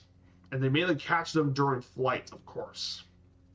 And found large numbers of them, fly hundreds of meters, and feed on migratory insects, and the consumption of these insects are very significant. So, very cool. They eat tons of insects and stuff, and they are extremely helpful for the natural environment, of course. They're very important for it. But, of course, they're also preyed by a lot of birds, including especially red-tailed hawks, and owls are especially predators, too, as well as mammal predators like opossums, skunks, and raccoons, as well as some snakes as well. But the biggest mortality thing of bats nowadays is fungus from white nose syndrome, caused by the fungus Pseudogemascus destructans, and has been increased a lot more since 2006, and it's affected lots of bat species, including this one as well. But these are extremely important little animals, of course. These bats are really important. So yeah, that's why these bats are really important for the natural tank. But of course, there's been decline, though, in recent times. There have been number in the millions have now declined due to some people think it's organic corn pesticides or like contributor. But also other things too. Now, the Mexican free-tailed bats are present from April to May. or to late October or November, they emerge in a dense group. But every early evening from Memorial Day to mid-October, the ranger gives a talk on how the bats while visitors sit in the amphitheater. But yeah, the pictures you see here are the bats emerging from the natural entrance of the cave. And yeah, you can see hundreds of bats. Hundreds of potentially thousands of bats just flying out of the cave, of course. But these bats are super important.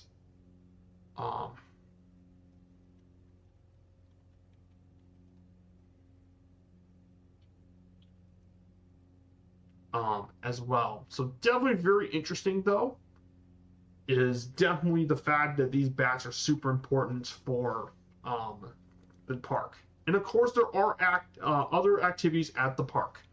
There are 10 hiking trails and an unpaved drive to have access to the desert scenery. The developed portion is known as the Caverns Historic District. There's also a detached part of the park called Rattlesnake Springs. And this is a natural oasis with landscaping, picnic tables, and wildlife habitats. And this little area is actually home to a remarkable number of bird species. 300 different bird species can be found here at Rattlesnake Springs. Which is pretty incredible, though. And as a result, this is an important bird area. The natural entrance to the cave is also an important bird area because of its colony of cave swallows. Possibly the world's largest colony of cave swallows live in the national park. Which is really cool, though. They also found antibiotic-resistant bacteria in Lechgula Cave, and they provide evidence that antibiotic resistance is ancient and widespread in bacteria. And the park also has its own multiple springs, seeps, and tinajas, which is basically with a lot of water areas as well. So really cool. This national park definitely has some really neat stuff going for it.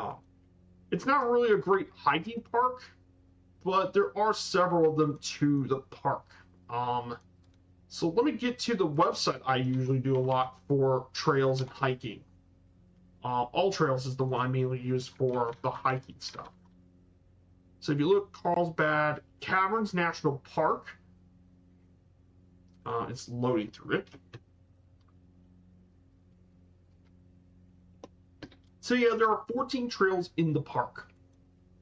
So according to the website, the top trail in the park, you have the Carlsbad Visitor Center and Chinawala Desert Trail, which goes outside the cave. Of course, there's the Slaughter Canyon Cave Trail.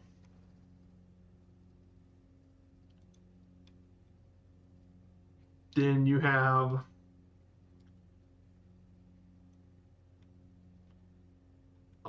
and all of it.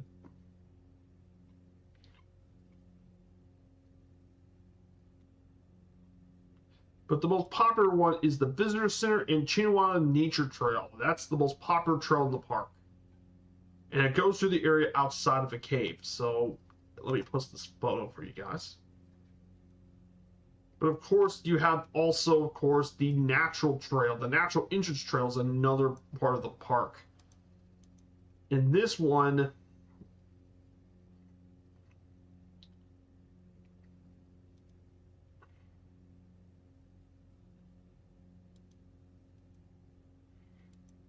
but you can definitely see here, there's the natural entrance, and this natural entrance trail is very steep. You can visit your own pace, but the natural entrance trail is about 1.25 miles. It is extremely steep. You either gain at 750 feet, which is basically the equivalent of walking up and down a 75-story building, and it takes about an hour to complete. And it's not recommended for visitors with heart or respiratory conditions.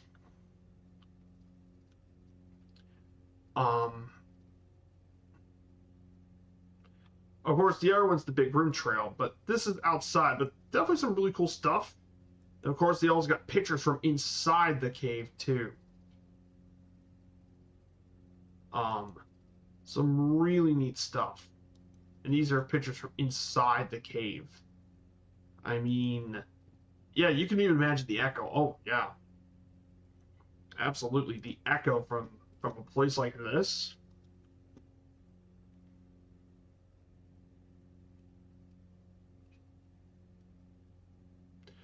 Yeah, the echo from a place like this is pretty crazy. But of course, you also still have some other really cool scenery. The other one that's really popular is Slaughter Canyon. And that's the one we'll be also making a bush landing here at Slaughter Canyon Trail. And it takes you to Slaughter Canyon Cave, which is this one. So this is what the Slaughter Canyon Cave is. Look at this. This is nowhere near as developed as you can tell. There's Slaughter Cave. Not nearly as developed, obviously.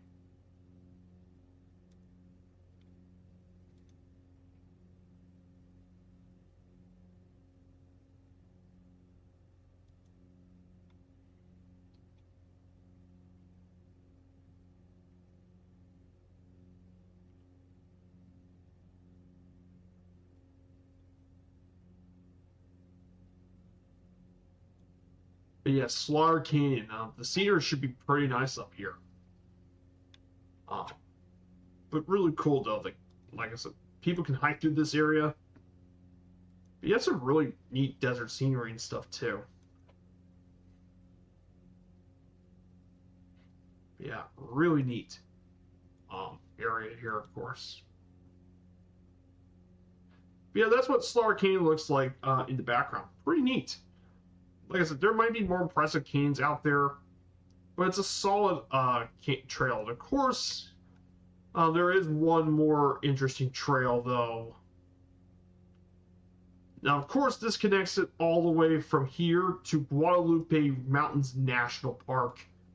And we'll talk about this one. This is Guadalupe Ridge Trail that goes from White City to the Guadalupe Mountains. This is like super hard trail. But yeah, you go all the way through the Guadalupe Mountains into nearby Guadalupe Mountains National Park, which is nearby. But for us, we'll be flying to Guadalupe National Park another time because obviously, that's going to be later, and we're going to cover it in its own section, and we'll do plenty of stuff here too.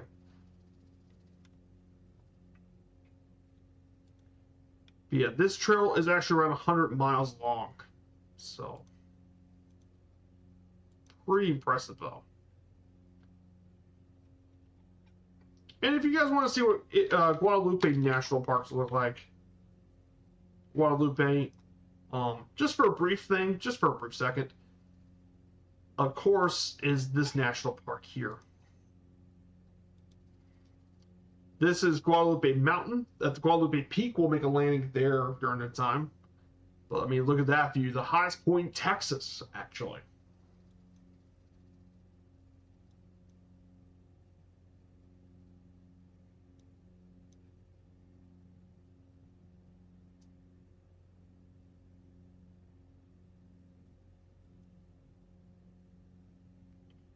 But yeah, really cool stuff. Guadalupe Mountains is a very neat park and very underrated one too. So let's go ahead and so here it is, guys, the Guadalupe Mountains Trail. All that's in the distance. To our right, if we can look to our right, we can see the mountains of around the eastern part of New Mexico, not far from White Sands National Park. We got a couple ridges and stuff to the east.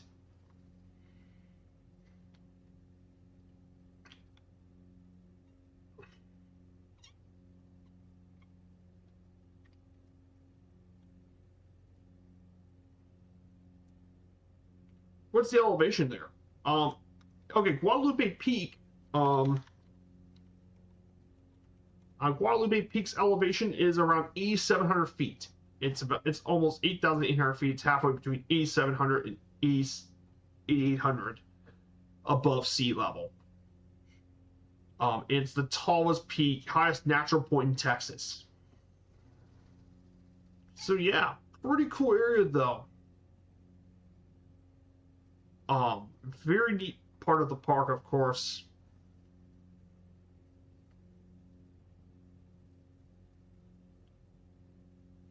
And you also have to deal with heat, though if you get in the higher elevations, the temperature is lower than other parts of Texas. But it's really cool, though. The Guadalupe Peak is definitely really neat. And it's part of the Guadalupe Mountains National Park. And there's some really interesting things to talk about that park when we get to that point. Though the funny thing is, while Carlsbad Caverns was the national park first in 1930, this did not become a national park until 1972, actually. So it's much more recent of a national park. And that won't be covered until part 4 of the series. So we'll be getting there. We'll go through it over the years, of course. But it's really cool, though. There's so many really great natural points in the United States to cover scenery-wise. That being said, if you guys want me to bet my money the most scenic area in Texas, it's Big Bend. I'm not kidding. Big Bend is far and away the most scenic place in that state. And trust me, Big Bend is one of the very best national parks. It's many people consider it to be the most underrated national park in the country, and I agree. I mean, there's so much to do at Big Bend. You could do everything from hiking. It's an amazing hiking park. Some of the hikes in this park and that park are absolutely insane. You could do scenic drives. They have scenic drives all over the park with some absolutely insane scenery. You can take the river trip through St. Helena Canyon and float the Rio Grande. You could do bird watching because it's a great bird watching park, and even stargazing. In fact, due to its remoteness, it does not have very much light pollution. Big Bend has just so much to offer, and I'd say it's probably the best park in the state of Texas.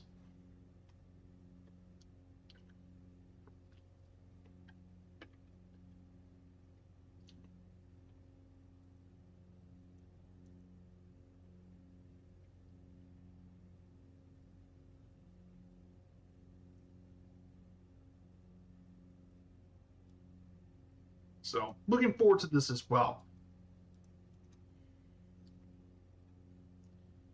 So we're getting pretty close, 50 nautical miles away from our final stop at Carlsbad Airport.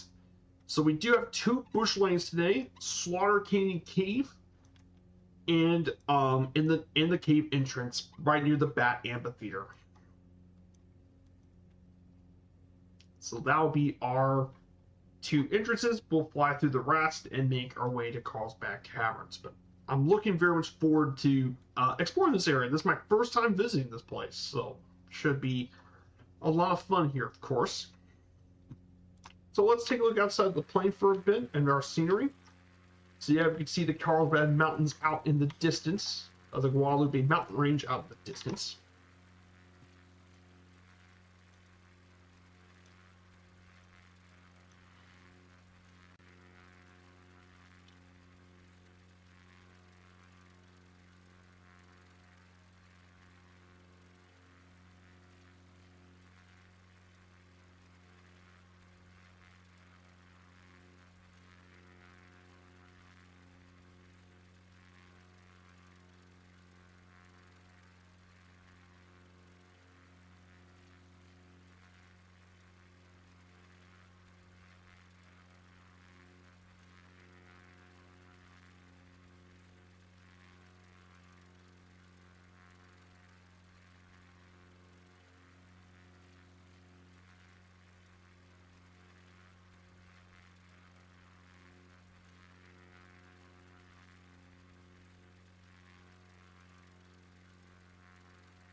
So we'll continue on more forward. The last slide for today, of course, is Lechuga Cave will be our last slide of the day, of course.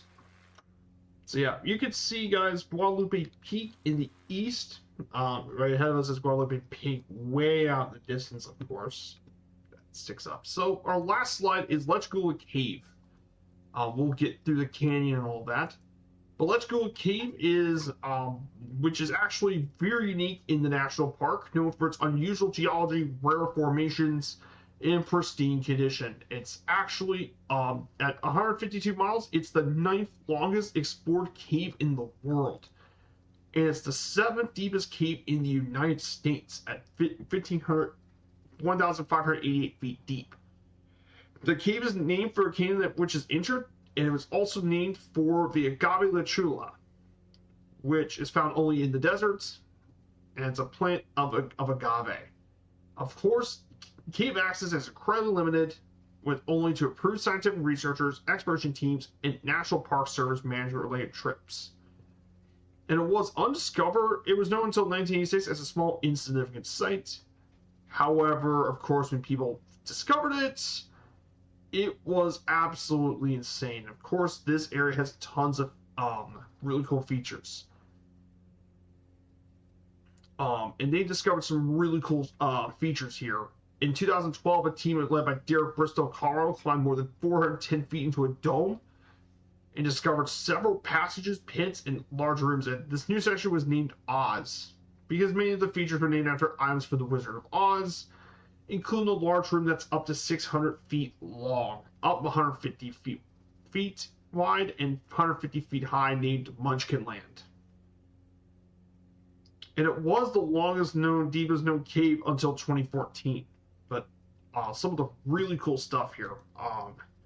The cave also has some very rare speleothems, including lemon yellow fur sulfur deposits, 20-foot gypsum chandeliers, and cave pearls, and far more, of course. And it even surpasses Carlsbad Cavern in size, depth, and variety, which is pretty insane to think about.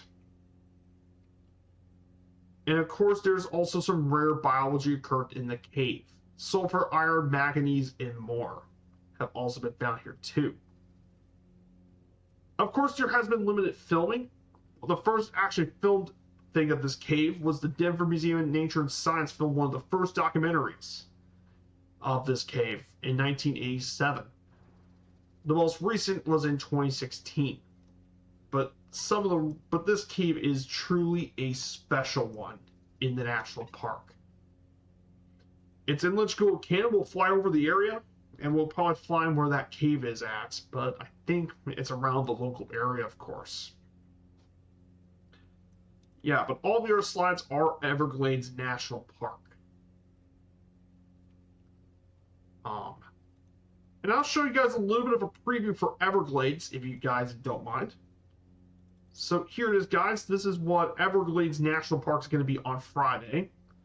I'm going to show you guys a little preview of it.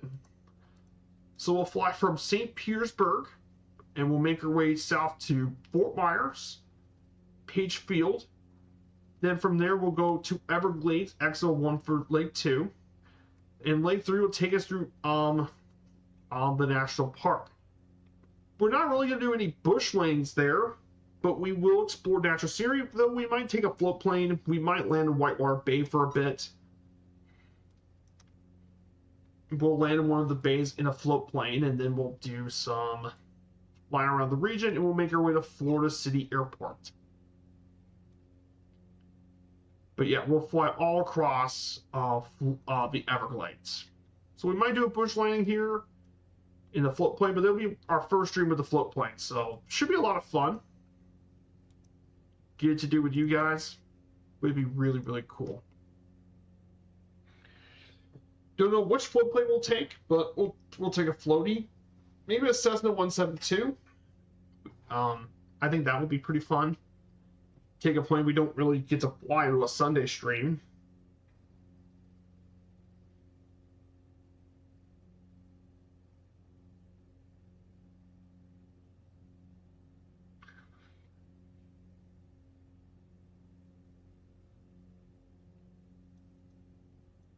So, but yeah, I appreciate all you guys coming here today on this Sunday stream. I really enjoy doing these streams. I love the national parks. And I'm hoping this year for the national park in real life, I'll start visiting. I hope to visit during the spring or summer. Get to visit Mammoth Cave National Park in Kentucky.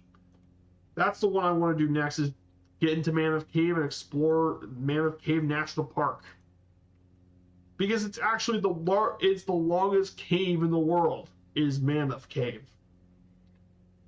And yeah, if you thought Wind Cave and Carlsbad are pretty long, wait till you get to Mammoth Cave. Because this one is a very special one, and it's also the closest park to where I live.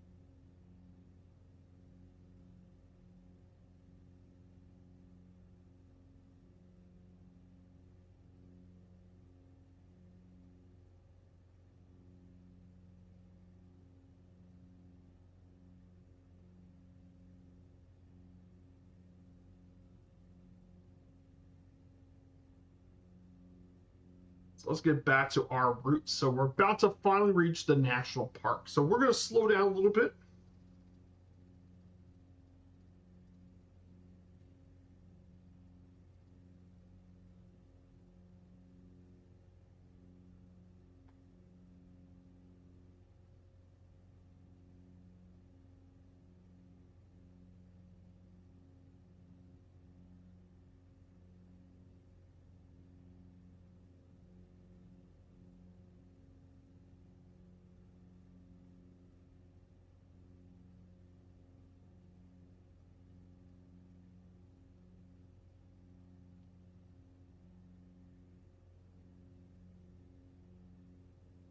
So here we go, guys. Carlsbad Caverns is finally here.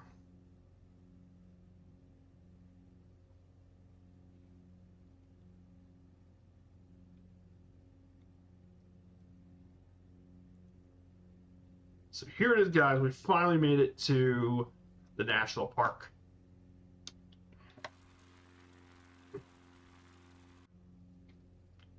So we're going to slow down things a little bit. So we'll fly our way over here. There's Guadalupe Peak, way over there. All the way in this area. If you continue to go, that's the national park of Guadalupe Mountains, which is basically right next to it. It's literally across the border.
Here it is, guys. So this should be really interesting visiting this area.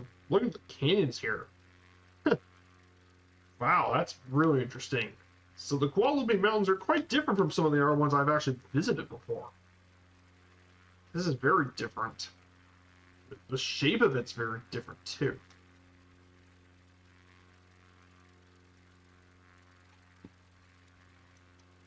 So we could actually maybe I don't know if we can hand fly this, but we'll still take pictures, of course. So, man, this is cool. Oh.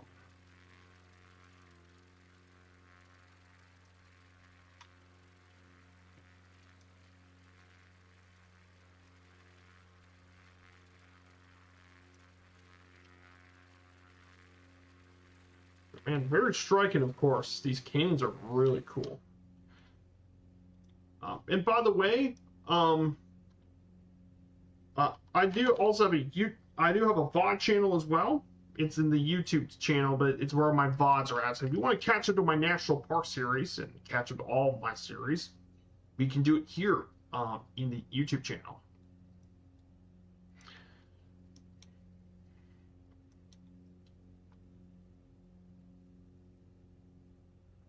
So we're going to go ahead and put the autopilot off. We're going to start flying down this way, of course. But yeah, we have some really striking peaks and stuff here.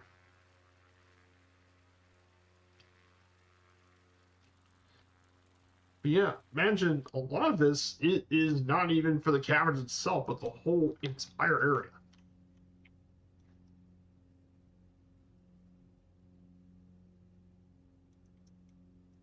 That's crazy, though.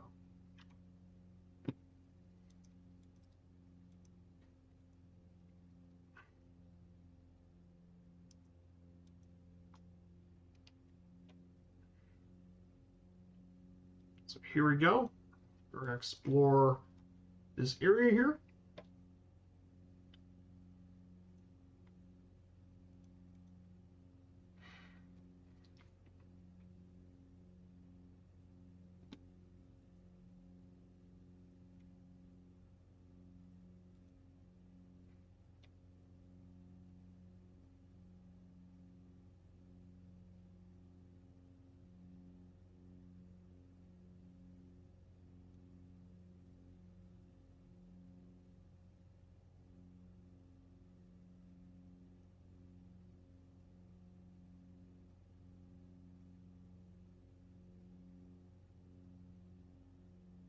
Yeah.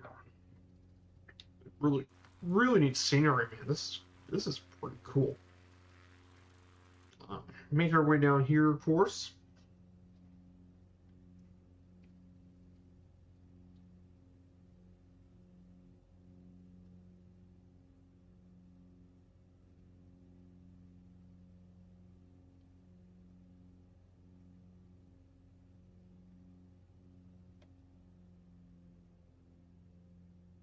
So here we go, guys. We're going to enter into the canyon.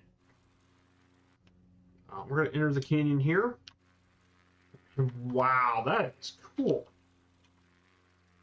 Holy moly, look at the state of this. Now this is way too cool. Oh, this is way too cool, guys. Look at this.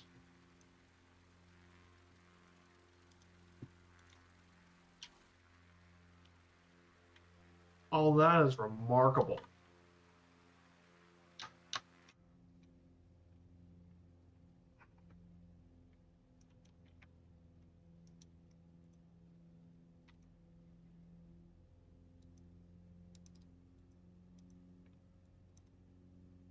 So this is North Slaughter Canyon.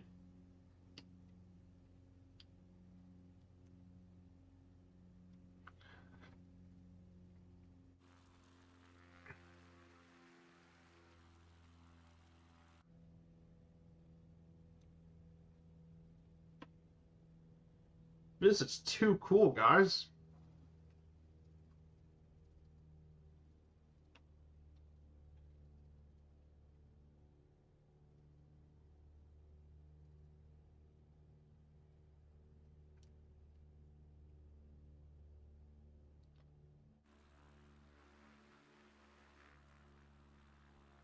Actually, it'd be a little dangerous landing there today.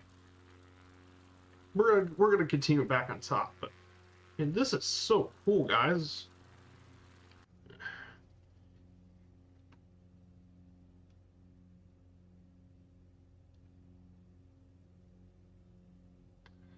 Man, look at the climb performance in this thing.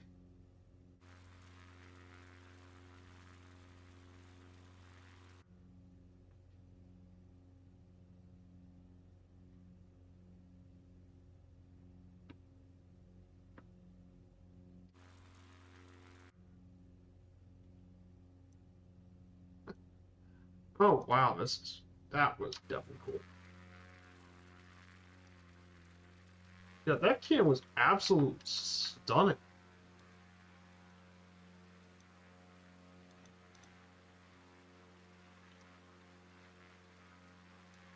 Sar Canyon, that was a really cool canyon. So, first, guys, we're gonna be heading. Of course, we'll be heading through here, and we'll get to Rattlesnake Canyon. So this is Rattlesnake Canyon.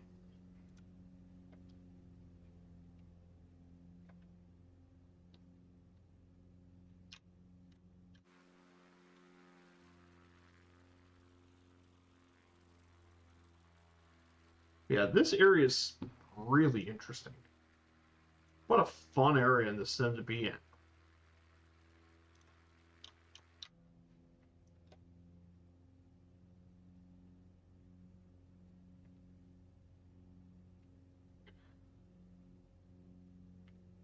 This is just too cool, guys. The scenery in here is absolutely awesome. I was not expecting the scenery like this to be this cool to fly over.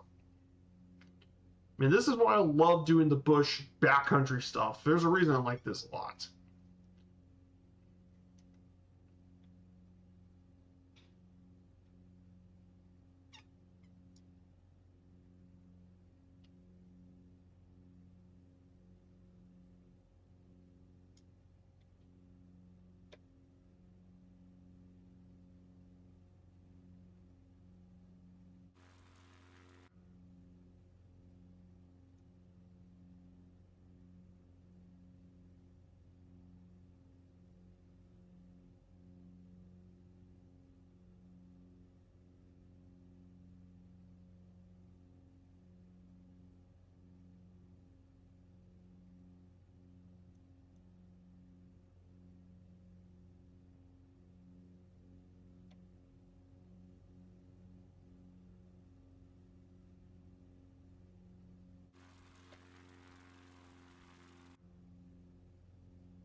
This is Lechgula Canyon coming up.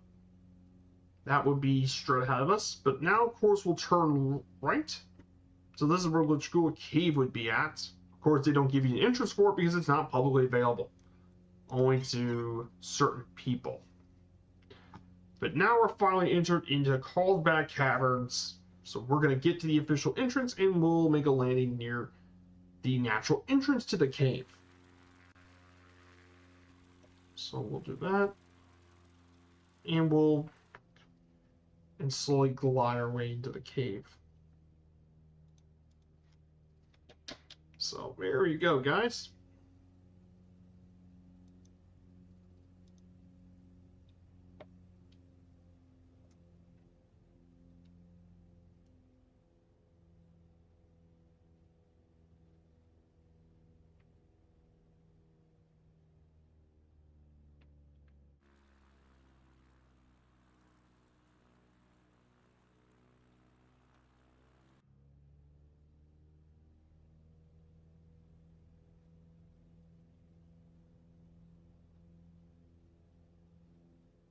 So here it is, guys. Carlsbad Caverns National Park.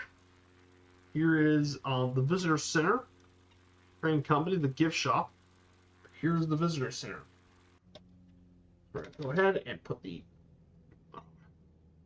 amphitheater is nearby. So here it is. Where should we land? Ah, there's our natural entrance to the cave.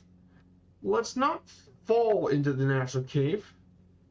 I don't want to get in trouble. So there's the natural cave entrance. So we'll land. This is going to be interesting. I'm going to survey which would be the best place to land.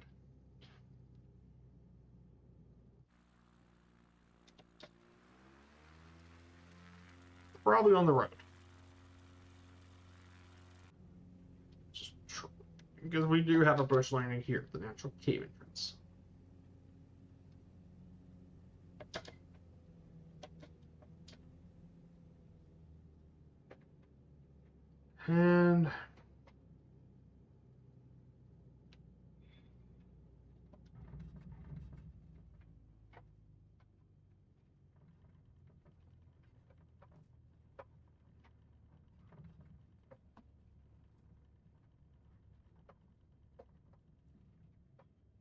That's not actually too bad.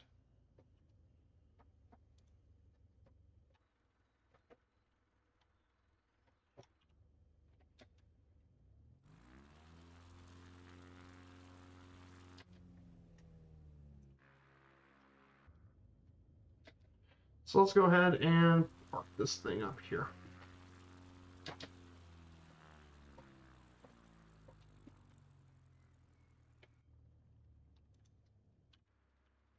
Right here. There we go, guys. Okay, we just parked outside of the cave entrance. So this here. So this here is the natural cave entrance to Carlsbad Caverns. So that is the amphitheater connecting into the caverns, of course. And that is where our entrance is. This here's the amphitheater.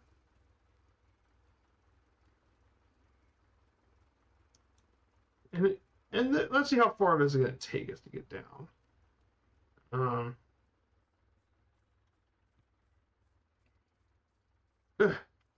We're in the cave. But we did it. We made it to Carlsbad Caverns. So that's what it looks like.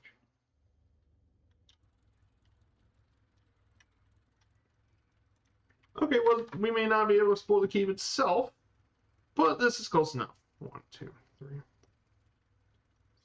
8, 10. Okay, guys, and that pretty much wraps up Carlsbad Caverns. So we'll pass through, and we'll make our stop here at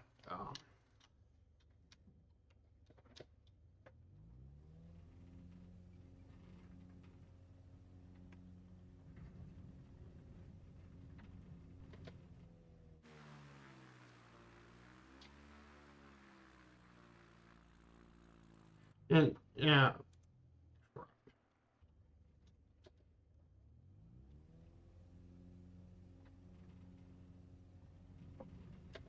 You know what? I'm just gonna slow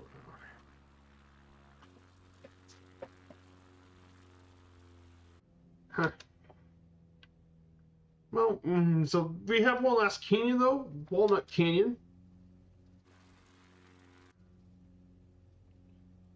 So we got Walnut Canyon last, and then we'll make our way over.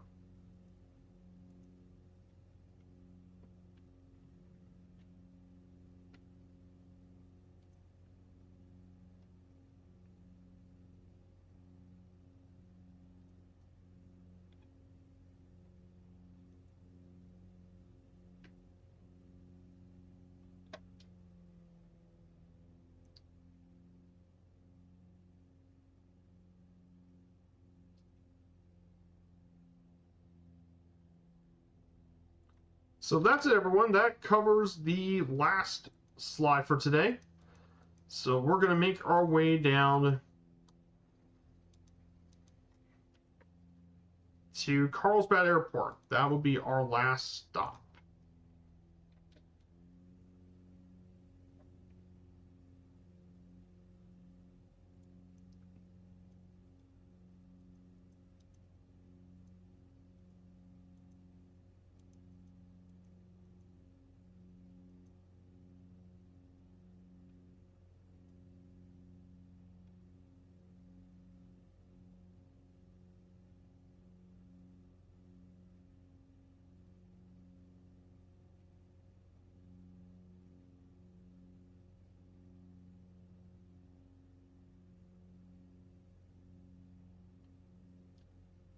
So Carlsbad Airport is straight ahead of us, and in fact, here it is, everyone. We finally did.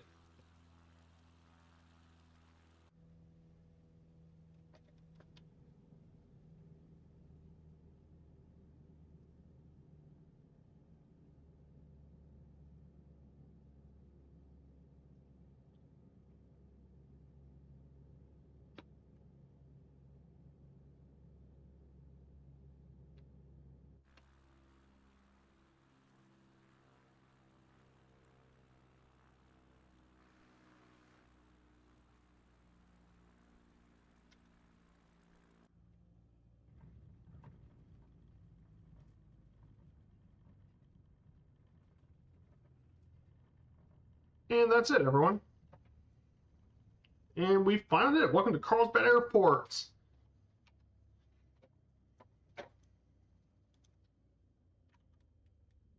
And that's it, everyone. Welcome to Carlsbad Airport, New Mexico. And that wraps up our stream. Guys, thank you so much for coming on in today to join me on this flight. We're going to go ahead and prepare for the raid, of course. And I think we're going to raid Goharia today. We're going to raid her today. So stick around for the raid as we raid a really close friend of mine in the community. So we'll see you guys in Italy on Friday for the upcoming Milan Derby between AC and Inter. So we guys should be there as well. So I hope you guys have a great rest of your weekend and see you guys all on Friday. Take care and have a great day. Goodbye, everyone.